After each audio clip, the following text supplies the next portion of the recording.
Ace Attorney Investigations is, in my opinion, one of the best games that I've ever played, from the music, storyline, characters, and art direction. I would even go as far as to say that it's better than the Phoenix Wright trilogy. What? No, I know that sounds bad. But today, we aren't going to talk about which is better. Instead, I'll be ranking the Ace Attorney Investigation Collection and all of its 10 cases. So please like and subscribe if you want to see more ranking videos. And here is ranking all Ace Attorney Investigation cases.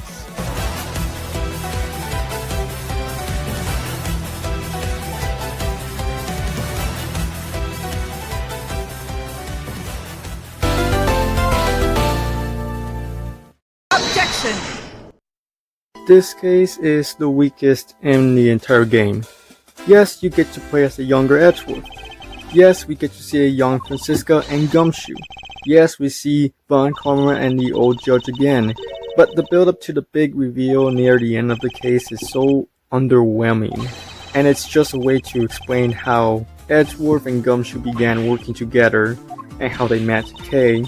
It also shows the dynamic between Von Karma and Edgeworth, and like the Von Karma family had when Von Karma was around. But it doesn't help that most of the case you have Franziska repeating the same type of attitude over and over again, and tons of really pointless cross-examinations, like the judge's claim of what he saw when he was in the bathroom. Good case, just a really weak impact and payoff at the end.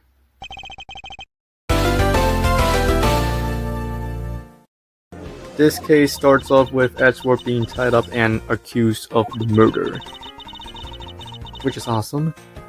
I enjoyed playing through this case and loved it, especially with seeing Franziska returning, seeing Edgeworth so pissed off about being accused of a murder for the 8th millionth time, and that goofy merchant character, which I don't remember the name of. But this case absolutely falls flat when we reach the cargo section. It's a lot of back and forth arguments with Franziska and seeing something new popping up that keeps the case moving forward. And the killer just not being that entertaining or fun as the previous killers. Not only because of her attitude and it was so obvious, but just when it was revealed that she was the killer, she didn't have the charm or any of the charisma that the other killers had with them. She also didn't have a pun name from what I remember. The only reason it passes turnabout remnants is because the main plot does get more interesting, with Franziska hinting at a new character and her being part of a secret group working on a really important case about a gambling ring or something like that. I really don't remember.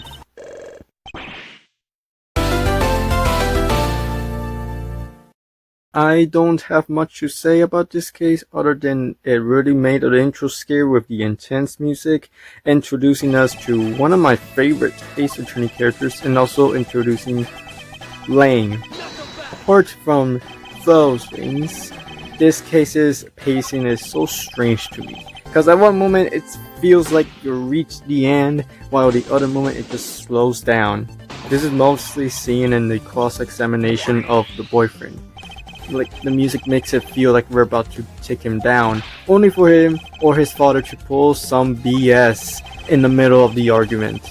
It gets annoying really quickly.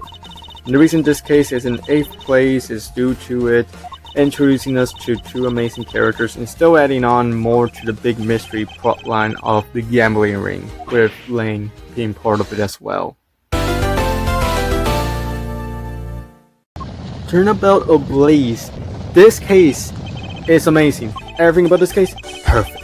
And so good. So why is it in 7th place? Well, allow me to introduce y'all to this old dude. He is the pure and main reason on why this case is in 7th place. The amount of evidence you gotta pull for this guy to finally admit his guilt is fucking insane. You have to battle the dude for the next 3 to 4 hours. The reveal was so impactful, but after arguing with him for so fucking long, the impact is just gone. And once you defeat him, there's just some payoff, I guess, because you're like finally relieved that you finally defeated him, but like you're just mostly happy it's finally over. Overall, this case is great, but they really fumbled with the old guy reveal.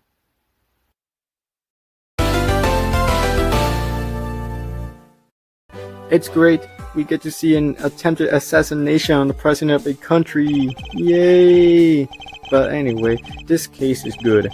We see the return of the killer from the Phoenix Wright trilogy, and one of the best killers from the second case, Bronco Knight. He's just cool with his gun tricks, and both him and Edgeworth love chess, like a lot. He doesn't stop making chess references. But what sets this case to end up in sixth place is with its hook. You see, in my personal opinion, the second game has the greatest Ace Attorney story. First case just doesn't do a great job at hooking you to the main story, but this case does.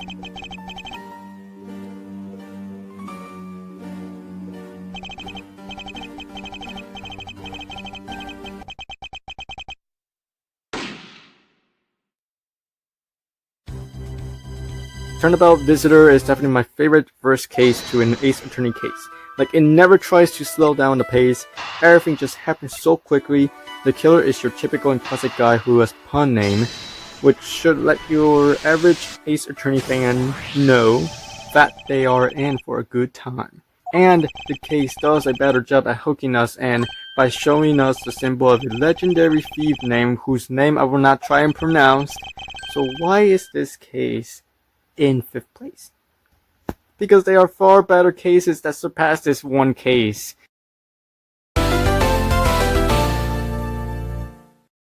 This case has us seeing the console of something prosecutioners, I have no clue.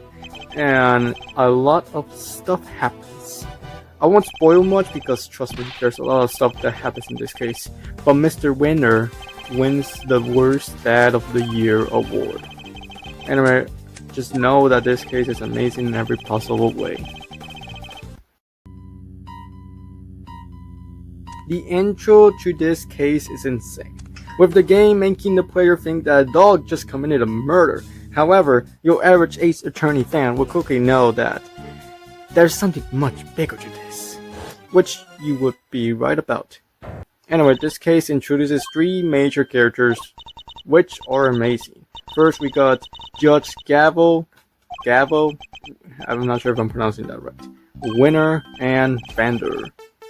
The reason I'm putting this case in the 3rd spot is due to how these 3 characters serve as an integral part of Edgeworth's character arc. We also see the return of 2 killers, Bronco Knight from the first case of the second game, and, believe it or not, Mr. Solid. He's back, which was really cool to see, not gonna lie. Now, let us move on to 2nd spot. I love this case. For multiple reasons. The player is able to play as Gregory, Edgeworth's dead father. Seeing the dynamic between Gregory and Von Karn was just so cool to see finally in person, because we know they had some issues with each other. They didn't like each other at all, but we never got to see it firsthand, and this case just showed us how they behave around each other. It's just so good. The case being left hanging only for Edgeworth to finally solve it. It's just so poetic, not gonna lie. And the killer having a justified reason for why he killed the other chef guy. He was a douche. That guy was a douche. Oh my god. But look, the killer, the shift killer, is still a douchebag because of what he did to his son. Like, it's awful what he did. But there's so many awesome moments in this case that I love. You're just gonna have to play the game to trust me on that. Before I talk about this case, I just want to let all of you know that I won't be going in full detail about this case. Not because of how long it is, but because of the amount of plot twists that occur here. It's wild on how many twists they were in the final case. So, if you don't want to be spoiled, go ahead and play Investigations yourself. You won't regret it. Now, moving on to my number 1 case.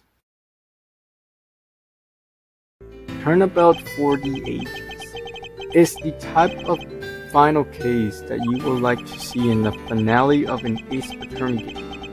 All the plot threads interconnecting with each other, questions from previous cases being answered, and having one of the most brilliant and craziest plot twists ever conceived. Ever since I finished this case around May, I haven't been able to figure out how they were able to connect everything in such a satisfying way. All of our questions were answered through this final case, and best of all, you don't have to fight some old dude for 3 to 4 hours.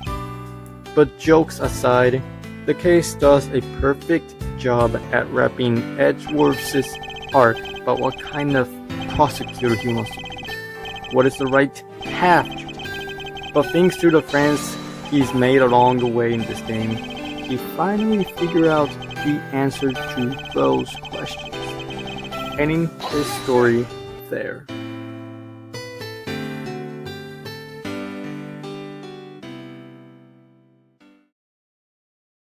Although I would hope we get Investigations 3 someday, I'm honestly fine with Capcom only doing 2 investigation games because of how are you supposed to top this kind of story with such an amazing climax and final case? If you played the final case to Investigations 2, you would know. But I fairly enjoyed Ace Attorney Investigations, and after finishing the game, I've been playing through Chronicles, so expect a ranking video on that soon. Also, why couldn't they just say Phoenix Wright?